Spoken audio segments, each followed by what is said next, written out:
Welcome to the Future is Borderless podcast with David Nilssen. We feature top entrepreneurs and thought leaders from around the world, those who bring a global mindset and a unique perspective to their life and business. Now, let's get started with the show. Hey everyone, David Nilssen here, and I'm the host of this podcast. On The Future is Borderless, we connect with business leaders from around the world who have a borderless mindset. And on the show, we share ideas, best practices, new innovations and tools, things that can be applied in your personal and professional life, ultimately helping us to lead, to grow, to thrive in a rapidly changing world. Now, this episode is brought to you by Doxa Talent. Doxa Talent helps businesses to source full-time, highly skilled workers from around the world. And as a result, these companies can scale faster, increase margin, and improve culture. To learn more about how Doxa can help you leverage borderless talent, simply visit doxatalent.com. Now, my guest today is Cahill Camden. He's the founder of Echo Jockey and Press Jockey, two incredible generative AI companies focused on getting clients more media exposure and guest podcasting opportunities. He selectively offers marketing and growth consultations to tech companies who are looking to accelerate growth as well. And prior to that, he strategically grew both Coinberry and Blockchain Foundry from seed to a successful 8-figure exit, and has helped multiple fast-growing startups to earn higher valuations as a result of his consulting work. He's also a 2-time author, a digital nomad, an avid sci-fi reader, and his articles and knowledge has been shared on dozens of podcasts and publications from around the world. So listen here as we dig into the world of PR. All right, and Cahill, welcome to the show. How are you? I'm good, David. Thanks for having me on. Good. I'm glad to have you. Well, hey, look, just because I'm not sure that everybody on our audience will be familiar with Press Jockey, could you talk just a little bit about your journey and really what inspired you to go down this path with your business? Absolutely. So I started initially probably about a decade ago doing consulting for marketing growth for technology companies. And I got really focused in the Web3 blockchain space. Was a CMO for a couple of companies that went from seed to getting acquired. And in that process, I also started my own agency. So I was doing CMO work, and then I was like, hey, I can start my own agency, built that up to about 10, 12 people with different contractors. And it was from that journey and that process of building my own agency that I saw a lot of inefficiencies in getting media exposure. And so that's what led me to create Press Jockey and then Echo Jockey as well. So Press Jockey focusing on traditional media. So think quotes, PR placements in publications, newspapers, that type of thing. And then Echo Jockey focusing on getting you guest positions on podcasts, guest podcasting. Yeah. Yeah. Maybe you could say, you said something a second ago, you saw some inefficiencies or challenges within people trying to gain media attention. What's the specific issue there? I mean, what are the things that people are really struggling with, or maybe better yet, what are the kind of common mistakes that people make when it comes to trying to grab that type of exposure? Yeah, great question. So I think the first commonality that I always talk to founders and CEOs about if I'm consulting, but it's something everyone should know. You don't need to be on Forbes or New York Times to absolutely crush it with media exposure. In fact, most of the time, and it doesn't really make that much of a difference. I've written for Forbes Council before, so I've got content on there. I've gotten clients on the Next Web and BNN and all sorts of large publications, and it doesn't really move the needle. One article doesn't really move the needle that much. It's a great thing to have, but it doesn't really move the needle that much. So that's a common misconception that people have. They think, okay, all I need to do is be on Forbes or be on the New York Times and everything's going to change. That's just not true. What is true is consistent media exposure so that you get consistent traffic, you get consistent SEO results, and you have consistent brand exposure for your brand as you're growing your business. That's what's going to make a big difference. Yeah. Is that because people don't have sort of a sustained and concerted effort? I mean, I've been fortunate enough to be in the New York Times and Forbes, and you always see a little pop in terms of traffic, maybe interest that comes through. But to your point, if that's not happening on a regular basis, then it really isn't contributing to the overall sort of revenue strategy for the organization. So do you assess that it's a lack of competency, or is it a lack of capacity on behalf of the businesses to make the investments in that? Yeah, I think it's typically the latter. So it's the lack of consistent effort. And so what I often find is, okay, companies have a fantastic launch, or they have some type of acquisition, or they've got a big change in their system, and they want to talk about it. They want to be featured. They want to get an article out about it. Um, and then that's it.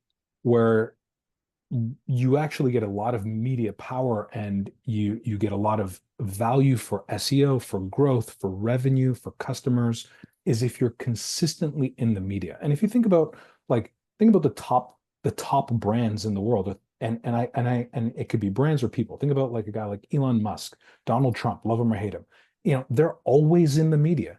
And because they're always in the media, we all know about them. We all know about Elon Musk's companies, and we all have an understanding. Now that's the top of the top, but for every business that is listening to this, every founder, it's like consistent media exposure on an ongoing basis in traditional media or podcasts really makes a big difference. Yeah. So then how are you sort of bridging the gap, right? Like, how are you guys helping companies to solve that issue? We do it through software. So automation is one of the key things we've been focused on for the last couple of years. How do we make your job easier? Because again, I had an agency, and I literally hired people to do this manually for full-time hours. Like, they were full-time hours looking for press contacts. They were full-time hours on Help a Reporter and other, PR platforms where you can get quotes. They're full-time hours finding podcasts and pitching podcasts. And we decided to build software around those processes so that you can automate it, you can leverage some AI, and you can actually speed up the process, so you don't have to have like a full team doing it, or you don't have to hire an agency to do it. Yeah. So how do you guys, I mean, this is, and I don't want to oversimplify it, but this is an application, right? Where people are leveraging your tools in order to connect with media professionals in the different channels or industries or types of media that they want to be exposed to. How do you manage the supply and the demand side of this, right? So your customers going into this application and trying to interact with media professionals. How do you bring media professionals into the platform? So we're not a two-sided marketplace. Like, we haven't gone down that path yet. We're a business optimization tool. And so so for example, let's take Echo Jockey. So there are over 4 million podcasts out there. There's tens of thousands of episodes that get published every week. You've got to find the best episodes for your brand, and the podcasts that have guest opportunities or that have guests on their show. And then you've got to find the contact details, and then you've got to pitch them.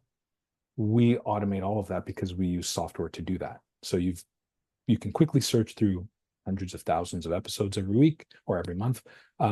You can quickly find contact details, and then you can quickly generate pitches based on your profile. And so that's what we do. Have we brought in podcasters into the mix yet? No, we haven't. It's really an optimization tool. And it's similar to Press Jockey, but Press Jockey's on the traditional side, right? Where you've got all these publications and all these journalists and reporters and media asking for experts just like you. If you're listening to this, it doesn't matter what industry you're in, there are opportunities for you. And the writers, the journalists are looking for experts. So we collect all that data, we help you filter through it, and then we help you pitch them. And then we make it easy for you.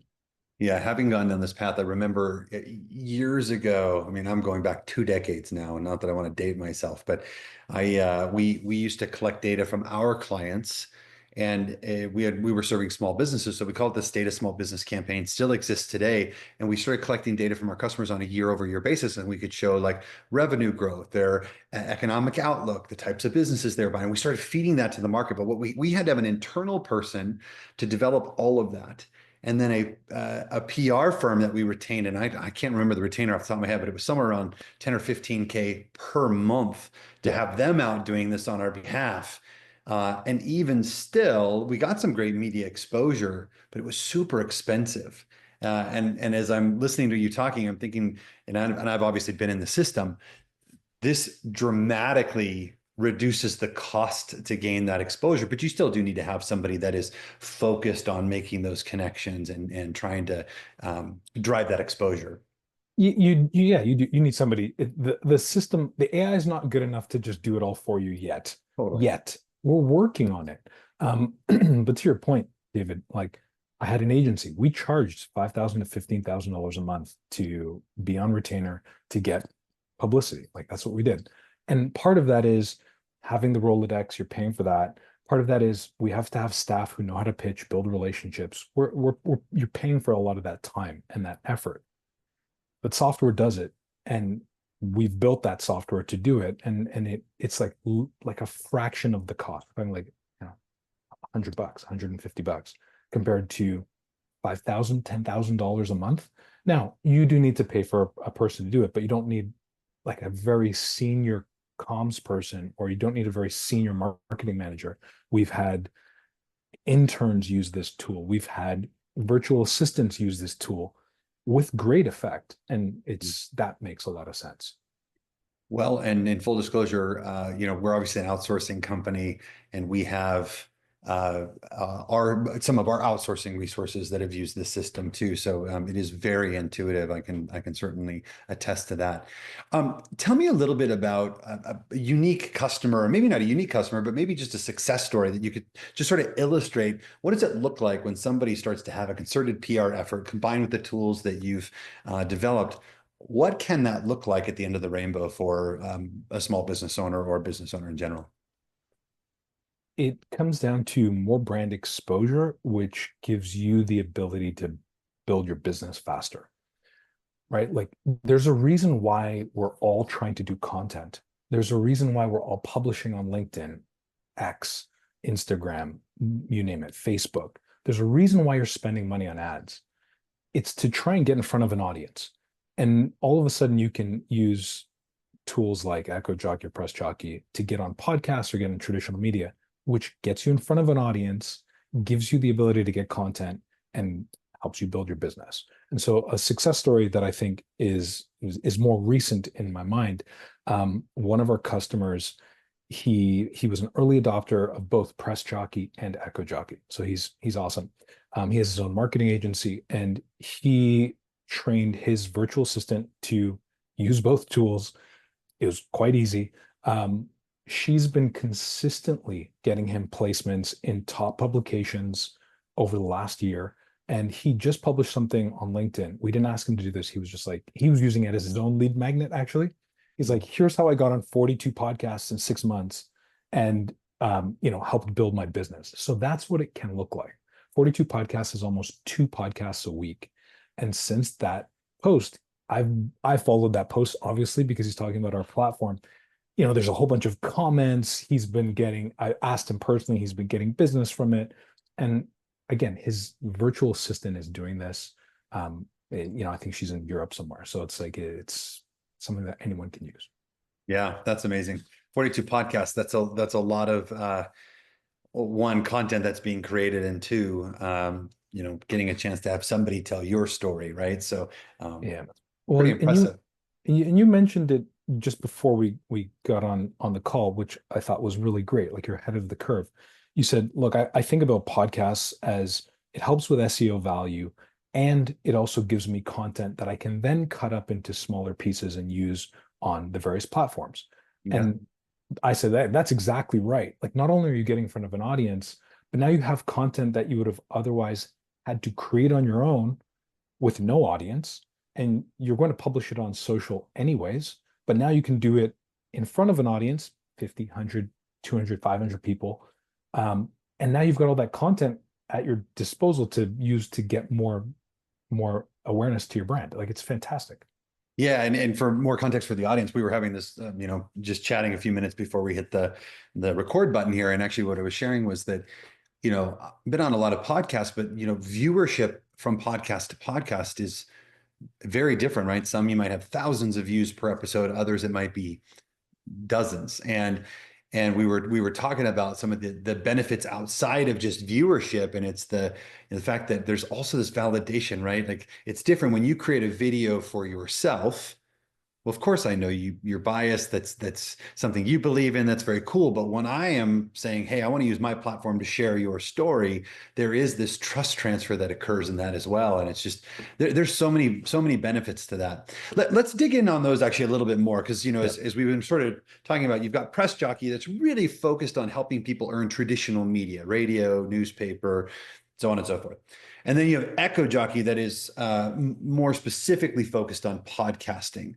I would love to just dig in for a second, and regardless of whether someone is using your system, although I know a lot of this is what your system helps to facilitate. What are a couple, two or three tips that you would have for people in terms of thinking about how to choose who to focus on, right? Like some of us, entrepreneurs are wildly optimistic and they want to boil the entire ocean, but generally it's better for us to focus in on particular segments. And as there's that famous term, there's riches in the niches. So Right. how would you help someone think about who to target across any of those different, platforms? Great question. A couple of things. So first things first, because you mentioned audience size. When I think about podcasts, if you're just getting started in this, the audience size, to be honest, doesn't really matter that much. Eventually, you'll be more focused on it, but when you're getting started, like it doesn't really matter. You want the content, you want to work on your stories, you want to work on your examples, you want to get comfortable on the camera. That's what matters. And you want to build up a bit of a roster of like, hey, I've been on 5 or 6 or a dozen podcasts, and I know how to talk. Great. From there, you can start focusing in on what audience do I want to target. So the way I look at it and how I recommend it is think from your customer's point of view. If you're targeting small businesses who are interested in a specific topic, what would they be listening to try and get educated on business growth, business optimization, making more revenue? Maybe it's hiring, maybe it's dealing with marketing avenues. And so right there I just listed 5 different topics that if you feel comfortable, you could speak on any one of those. And then I would segment that and I would just start going on podcasts in each one of those different categories and seeing what resonates best. And then I would double click on that and go down that path a little bit more. And then you can revisit in another couple months from now. Now you can do this on your own. Obviously, our tools make it super easy. You can do this on your own. You just iTunes, Spotify, Google searches. So you're looking for podcasts with specific keywords. Small business growth, small business marketing, maybe is something that you're interested in, or hiring virtual assistants, hiring remote workers. Maybe that's a topic that you're interested in. And right there's 2 segments. Pitch both segments. 20 podcasts, 30 podcasts in each. Get on a couple. See what the response is like, and then go from there. Yep. Well, so continuing down that line. So now I've determined, okay, these are the targeted, or these are the different media outlets or podcasters that I want to target. Yeah. How do we get their attention? If 100 people were to email you tomorrow and you're a podcaster, what tools or tricks do you have that you would say elicit the best response? Well, tools, obviously I'm biased. So I'm going to say our tool, obviously, Echo Jockey, makes it super easy. We've been using AI for the last couple of years. And so we've spent a lot of time tuning it and making it as easy as possible for any business owner to use. But if you're not going to use it, fine. The thing that you've got to really think about is your pitch needs to be very easy from the podcaster's perspective to say yes to. And so I always tell people when I'm on consulting calls, and it's a little bit of an intense question to ask, but I always say, okay, and if you can answer the question, so what? Why should I care? And you can consistently answer that question in your pitch. It's like, hey, I want to be on your podcast. All right, so what? Why should I care? Well, because I have a great business. Yeah, so what? Why should I care about that? I don't care about your business really, so why should I care? And if you can answer that, your pitch will get picked up, and the podcaster will say, okay, I do care about this. You want to be on my podcast because you can provide value. You've got an interesting story. You've got an interesting hook. You've got something that's going to help me as a podcaster build my audience, have people listen to the end, make more advertising dollars. You're giving me ideas for my podcast so I don't have to do any work. Awesome. Let's go. And that's how you actually get people to pay attention to your pitch. So again, so what? Why should I care? Keep it short and sweet, have a good hook, and you're set. Yeah, I love that. I actually, I would summarize that just by saying it's not about you. It's about the podcaster. If you Yeah. can make it relevant and interesting to them and potentially their audience, then they may want to showcase you. But I think most people go in there sort of pounding their chest saying, here, I'm awesome, check me out. And that's not going to be the way to get their attention. I love that. Tucker, how do you think about the PR strategy, right? So I'm a business owner. I want to start to gain additional exposure. Use my business as an example. We're advocating right now for remote work. If somebody believes that remote work, two things. One is that we know that there's a talent scarcity issue that is brewing worldwide. In addition, the rise of remote work. Okay. And those two things, if you believe that talent is short and you believe that remote work is here to stay, then boy, offshore talent makes a lot of sense for a variety of different reasons. How should a company like mine think about what angle to pursue? Is it the sniper rifle? Hey, we should stick to global talent, global talent, global talent, or is there something else that we should sort of be paying attention to? Just trying to understand, like, if I'm a company that's never really gone down this path before, how would I start to develop that strategy? So I think generally it's going to depend on every company, but generally what I'm thinking about is how do we position your company for positive brand awareness on a consistent ongoing basis? One. Two, how do we make you into a thought leader in your space as it relates to the topics you want to be known for? So for you, remote work. Okay, great. This is a trend that, like you said, has really exploded, especially since lockdowns and whatnot. Okay, great. What about remote work differentiates you from other providers in the space? And that's what I would double click on so that you can actually not only have consistent brand awareness and be a thought leader about a topic that is your differentiating factor. And so now you stand out in the marketplace as not just a remote work provider or someone who can facilitate that experience for small businesses, but someone who has a differentiating factor that's interesting, that is unlike anybody else. And so that's how I would approach it from a traditional media perspective and also from a podcasting perspective. And at the end of the day, they're two different mediums. But at the end of the day, what we're trying to do from a very high level perspective is get people to know, like, and trust you, and to dominate on the search results and get traffic. From there, it's up to you. You got your landing page, you've got your lead magnets, et cetera, et cetera. But you want people to know, like, and trust you, dominate the search engines, and get traffic. And from there, you can start playing with the nuances of building your media strategy. Yeah, that reminds me a little bit of Simon Sinek's golden circle, which is people don't care what you do, they care why you do it. And more importantly, why it should matter to them. That's great. I know we're getting close to our end of our time here, but I'd love to just dream out loud with you for a second here. You made a comment about the system doesn't do that yet. What can we expect from Press Jockey and Echo Jockey over the next 2 or 3 years? Oh, there's a lot in the works. So I think one of the things that we are constantly trying to ask from our customers' perspective is how can we make this process of getting media exposure on traditional media or podcasts as simple and straightforward and as effective as possible. And so ultimately, if we fast forward out, a couple of years, that means the AI is so good, it is doing your outreach for you to the right podcasts, pitching the right topics based on your bio and your information, so that you don't have to lift a finger. You literally have bookings coming into your calendar. That's where we're going with it. We have developed proprietary algorithm to start evaluating podcasts based on your bio. And that will only get better and better and better. And at a specific point, it will be so good that it will find podcasts faster than you, better than you, that are more of the right match than you would even think you could find. And it will just instantly do that. And then it will pitch for you. And now you just have opportunities in your inbox that you will either accept or decline. That's where we're looking to go with it. Yeah, huge value and super scalable.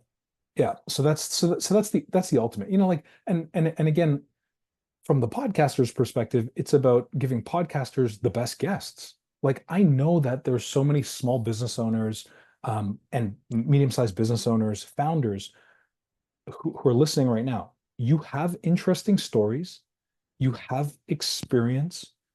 There are literally hundreds of thousands, if not millions of people who would want to hear from you and who could learn from your insights in life. And so, whether that's you having traveled to, Mount Kilimanjaro, or the deserts of Australia, or having transferred from one country to another and starting your business from zero, or whatever it might be, going through tragedy, going through success, bankruptcy, all the way to success. Like, it doesn't matter. There are interesting things that you can talk about, and the podcasters want those things too. So ultimately, we're looking at how do we get to that place where it automates everything for you, gives podcasters the best connections, and you just have opportunities in your inbox. That seems like an entrepreneur's dream, to be to come into the office one day and see that they've got a couple of interviews on podcast, media hits, whatever, and not have had to do much on the front end for that. So it sounds like an exciting future. We're getting there. One of the things that we are pushing on right now is an automated system that searches through. Right now, we pull in approximately around 10,000 episodes a day. And so we are working on a system that automates that search functionality for you with AI, and it's already very good. And we're pushing on that to make it better, so that you show up right now, and if you have one of these automated smart lists, is what we're calling them, you will see new podcasts in that smart list every day. The steps beyond that are you see new options for you every day, and the pitches are already written for you. So now you just edit them. And then eventually you see new options, the pitches are written, and it will send automatically if you give it the approval to do so. And so then it's like, we're getting close. Yeah, super exciting. Well, we'll leave it there. We've been talking to Cahill Camden, the entrepreneur behind Press Jockey and Echo Jockey. Where can people go to learn more about the work that you do? They can follow me on LinkedIn. I'm at Cahill Camden on LinkedIn. I'm quite active with messaging there.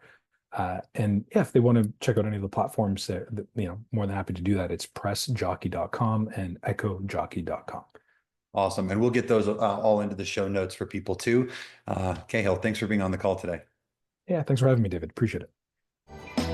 Thank you for listening to the Future is Borderless podcast with David Nilssen. Be sure to click subscribe to future episodes so you can hear from more top entrepreneurs and thought leaders. And we'll see you again next time.